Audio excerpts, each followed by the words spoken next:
We're back at UCONN's Engineering Career Fair talking to engineering students and hopefully future employees of HRP. We asked some of HRP's top engineers what questions they had for engineering students. What do they want to know from the engineers of tomorrow? I'm Lucy, and I'm going to be graduating this May with my degree in environmental engineering. Hi, my name is Malcolm Brown. I am currently a junior environmental engineering major. I'm William Connolly, civil engineering. My name is Jonathan Yu, and I'm an environmental engineering major. My name is Melanie Ramos, and I'm dual majoring in civil and environmental engineering. Richard Akambu, environmental engineering. My name is Ethan Esposito, and I'm a senior environmental engineering major here at the University of Connecticut. My brother is actually older than me, and he went to Maritime and he started studying engineering, and that's kind of what inspired me to look into it. I really liked the environment basically, and I always knew that I wanted to work in like something to keep the environment healthy, so I felt like environmental engineering was just like a good mix mash of the both of them. I loved, seeing all the infrastructure projects around me. I live right by a big dam. I would go out, look at it, think about what the world would be like if we didn't have things like this. And I always want to improve people's lives, help the environment. Seems like engineering is the path for that. Engineering was something that I was interested in from the beginning. I liked math and science, and I just thought that engineering is something that people need. Engineers are something that people need all over the world. Engineers are always described as problem solvers, and I knew that was something I wanted to do. There's a lot of problems in the world, so it'd be nice to be one of the people who helps figure out and make the world better. All right, so I remember when I was like 4 or 5, I got really into just kind of like taking apart and putting back together all of the toys I have. And I think from kind of that point, that's when my parents kind of first put the seed of being an engineer in my mind. And since then, I've always loved being outside. So when thinking about where I wanted to go to school and then what I wanted to do, it was just the marriage of those two things that really got me interested in environmental engineering. Engineering is like creation of materials to help like better environment. That's why I chose environmental. So I want to help save our environment and maximize it, raise better mission for both the environment and human society. I think just the opportunity to make impact across so many different spaces, I guess. Like engineering is kind of broad and you can do a lot with it. So many different things you can do with engineering. It's the art of design and implementation. The environmental aspect, you have mechanical, building machines. Civil, environmental, mechanical, electrical, and they all do so many different things. It's seeing something through all the way in a way that most people don't really get to. Every single one of them allow you to use your creativity to solve so many different problems, which I think is amazing. We are always described as problem solvers, and I think that's what makes us pretty unique. It's different from a lot of other jobs in that the process of failure and trial and error is as much of being an engineer as building and breaking things down are. So I feel like the encouragement of the process of failure and learning from your failures is what makes engineers so unique. I thought we have so much resources dedicated. We have to plan, redesign, reiterate every single time. So that makes engineering so unique and like niche in a way. There's such a broad range of things you can do. I've always thought of engineering as building infrastructures and that's it. But as I've gone through school, I've seen so much more. I've seen people, one of my good friends, she's in biomedical and they do amazing things. They build organs and they help people, and to see how far of a reach engineering has in helping people is beautiful.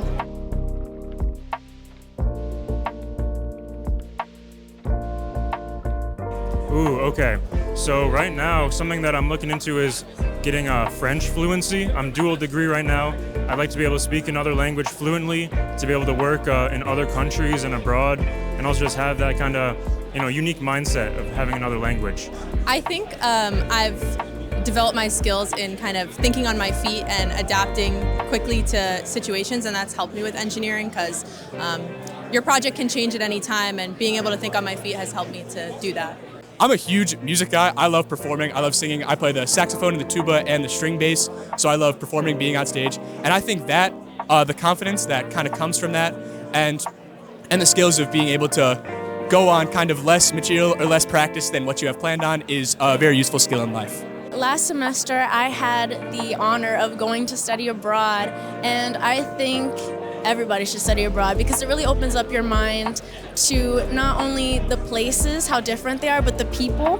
And as an engineer, you want to build the infrastructures and do all the things, but you're mostly helping the people. So having a better understanding of who they are and what they want and how to talk to them, it definitely makes you a better hire, and it makes you more sellable to employers. I hope to work on site assessment and remediation. Working in remediation projects, that would obviously be something I would love to do.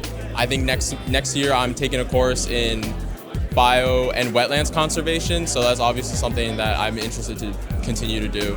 I want to work on things that have tangible impacts on the community, the environment, real help for real people. Yeah. The kinds of projects that I would like to work on is, as I said, I'm interested in water, so maybe design of a water distribution system, design of a water runoff system to help drainage, to help wastewater maybe.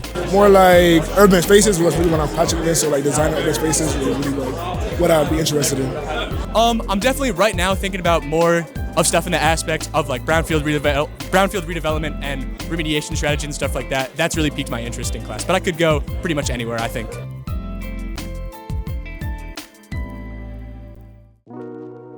The most challenging project I've worked on so far is probably my senior design project. We've been tasked with redesigning the on-site wastewater treatment systems at Rocky Neck State Park, which has been a big task and a lot of challenges thrown our way. Well, right now in one of my classes this semester, we're working on designing 5 best management practices within the campus of UCONN. So that's been pretty tough so far, trying to work together and trying to like efficiently come up with our designs. Oh, okay. The most challenging, I would say a time where I felt really out of my depth and really faced with things I didn't feel prepared for was when I was doing a coding project for one of my computer science classes. I had to complete a long multi-phase project in a language I wasn't very familiar with. It took a lot of time, a lot of elbow grease, but eventually we did get it working. And I was pretty proud of that. It took a long, long time. I'm currently working on a design project to help drainage on the UCONN campus and one of the residence halls, and it's been a challenge because there's so many different aspects I have to look at, and it's my first project, and working on a team is really helpful because they all have different perspective and inputs that I can value. So I'm a freshman, so definitely my most challenging project was designing an eco-friendly sewer system, incorporating the demands of a city, also like optimizing the wastewater system is very like difficult, but it's a very fun project. Okay, that would probably be my senior design project that I'm working on right now. It's enhancing the nitrogen removal at a wastewater treatment plant in York, Maine, and just navigating that whole process when we didn't really have like a lot of wastewater design, like calculation stuffs in our wastewater class. So I think kind of learning that whole process in accordance with like all the industry standards that are out there has been a big challenge, but it's been a lot of fun. Ideal workplace would be somewhere, I think, where everyone enjoys what they want to do and we all have a passion for whatever project we're working on, and we have a management team that supports us. My ideal workplace is just somewhere very supportive and growth-oriented. My ideal workplace, someplace where I have people to look up to, people who push me. Preferably in the field, going outside, seeing these places where I have to build, engineer. So like out in the field, out in the mud, out in the dirt, that's my thing. I would say like a medium-sized office, a culture above everything, definitely. I don't want to go into work and be upset that I have to see my coworkers or see like a lot of office drama. I'd like to go to just a unified workplace where everyone's very excited, just kind of be there and to be able to get all the stuff done and get home on time. I honestly don't know if I can answer anymore. So, okay, you're all set? Yeah. Okay, no problem.